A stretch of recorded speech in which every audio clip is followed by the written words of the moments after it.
একটি নতুন দল হলো, স্বাগতম, শুভেচ্ছা জানাই। কিন্তু আমাদের বক্তব্য স্পষ্ট।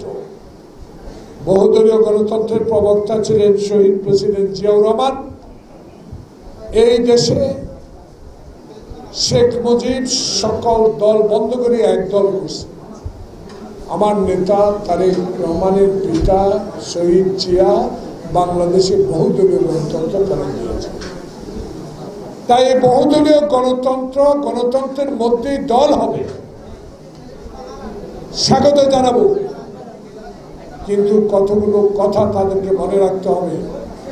গণতন্ত্রের জন্য লড়াই করবেন, দেশের জন্য লড়াই করবেন, সাংবিধানিক প্রতিষ্ঠানের জন্য লড়াই করবেন, সবাই আমরা একমত।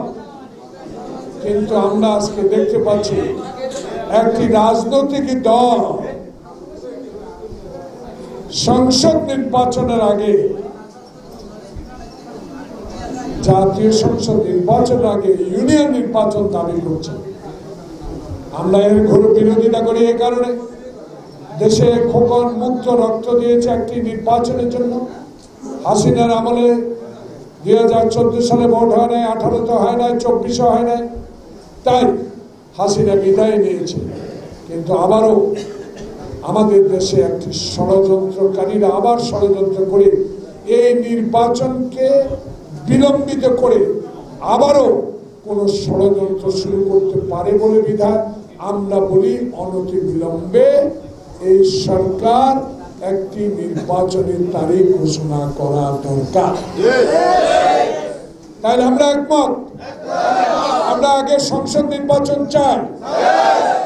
তাহলে আমরা যে ছাত্র দল, যুব দল, স্বেচ্ছাসেবক দল, শ্রমিক দল, বিএনপি, পৌরসভা, ইউনিয়ন, এই 1 নম্বর থেকে আগে এমপি বানাবো, আগে সংসদ তৈরি হবে, আগে সংসদে হাসিনার যত অকাম সব অবৈধ ঘোষণা করে হাসিনাকে দেশে আনে বিচারের ব্যবস্থা করে।